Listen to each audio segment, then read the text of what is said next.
So this unit is on Europe and Russia, as we talked about. You will be doing a vocabulary activity with these vocab terms, so you need to make certain that you're paying attention and getting definitions for them. Let's start with size and location. Europe is a small continent compared to the rest of the continents. Australia is the only continent that is larger than Europe is, or smaller than Europe is, excuse me. There are many different countries in Europe. In fact, there are 48. However, most of these countries are no bigger than the average state in the United States, so very small. Europe is farther north, a higher latitude than most of the United States, which will directly impact its climate. And in fact, just to give you an idea, Berlin, the German capital, the center of Germany really, is about the same latitude as the southern tip of Canada's Hudson Bay. So everything is much farther north in Europe. Now there are major landforms. First of all, Europe itself is a major landform. It is a peninsula, vocab term, a body of land nearly surrounded by water in the Atlantic Ocean. Look closer and you will see that Europe also contains many smaller peninsulas with bays. Bays are body of water that are usually sheltered, excellent harbors. A bay provides an excellent harbor. There's really no barrier between Russia and Europe. So this has been good and bad throughout history. Movement is very easy between the two areas. When we start talking about World War I and World War II next year in class, you'll see how this is both a benefit and a huge difficulty. Now, within the peninsula, there are 4 major land regions. The first is the Northwestern Highlands. This is the far north part of Europe. They contain old mountains that have been eroded through wind and weather, with extremely steep slopes and thin soil. Difficult for farming. Few people live there. The next land region is the Northern European Plain. More than half of Europe is in part of the Northern European Plain. It is the most productive farmland and contains the largest cities in Europe. The central uplands are the center of South Europe. As you've guessed, this is a region of highlands. In fact, it's made up mostly of mountains and plateaus. Key term, large raised areas of mostly level land. Most of the land in this region is too rocky for farming, but people are able to use sheep and raise sheep and goats, as well as mine different minerals. The fourth landform is the Alpine mountain system. The mountains stretch from Spain to the Balkan Peninsula. The Alps are considered the highest and most beautiful mountains in the system. Amazing, spectacular mountains, and I come from an area with mountains. It's a popular vacation spot, and here there's a lot of small-scale farming and ranching in the mountain valleys and the meadows. Now Russia. Russia's largest cities are in the North European plains. Moscow, St. Petersburg are in this region, as are most of their industries. There are more people living in this region than any other part of Russia. Now, where the plains end, the uplands begin. And on the eastern border of the European plain, you will find the Ural Mountains. The other side of the Ural Mountains is the Asian part of Russia, also known as Siberia. makes up 75% of Russia's territory, but only about 20% of Russia's people live there. The climate is so harsh that little settlement has occurred. The East Siberian plateau, or upland, has over 20 active volcanoes among its rugged mountains and plateaus. So let's shift over to water.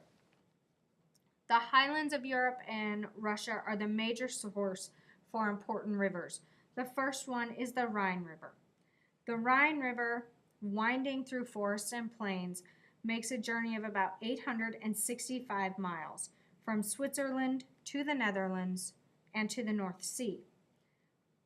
The Rhine River serves as a major highway, and many of its canals and tributaries connect it to even the farther reaches of Western Europe. Now let's contrast that to the Volga River.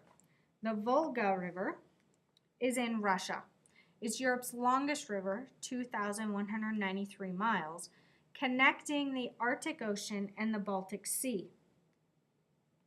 However, the Volga River freezes for almost 3 months a year, so it is not navigable, able to be used, for 3 months out of the year.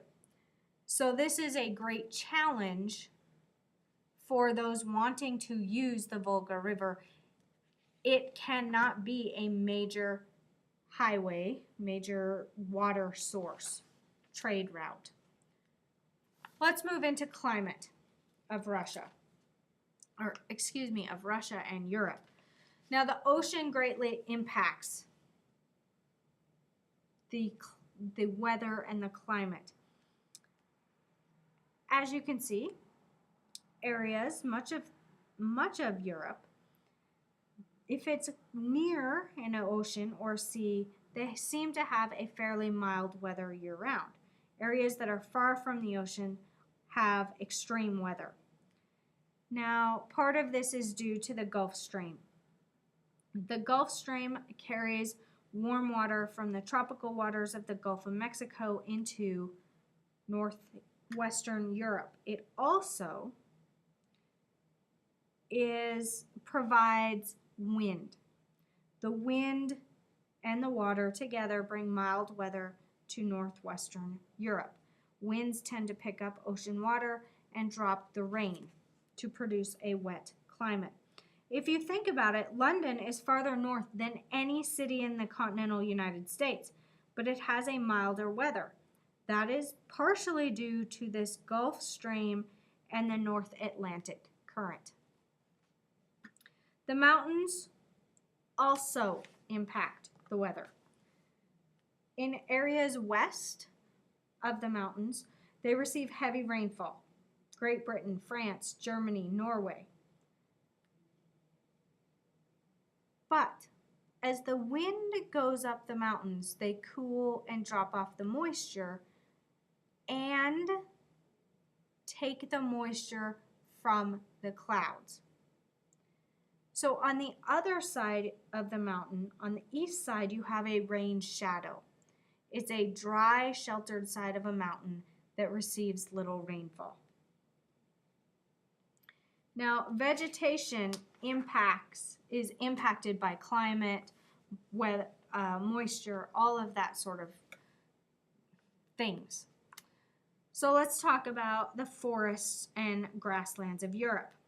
The natural vegetation is forest. However, most of these forests have been cleared to make ways for farms, factories, and cities. The central and southern parts of northern European plains were once prairies, but today they have also been cleared for farming and for living.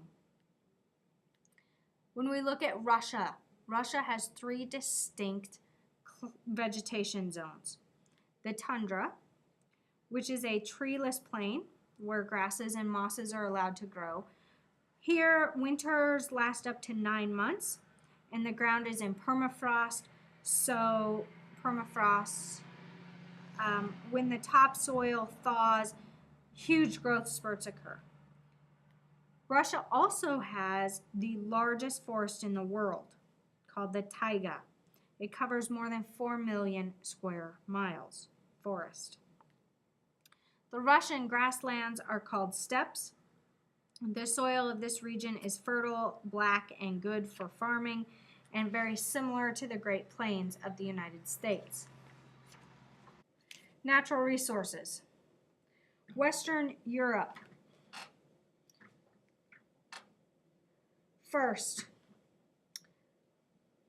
much of the northern European plains have a rich, fertile soil known as loess.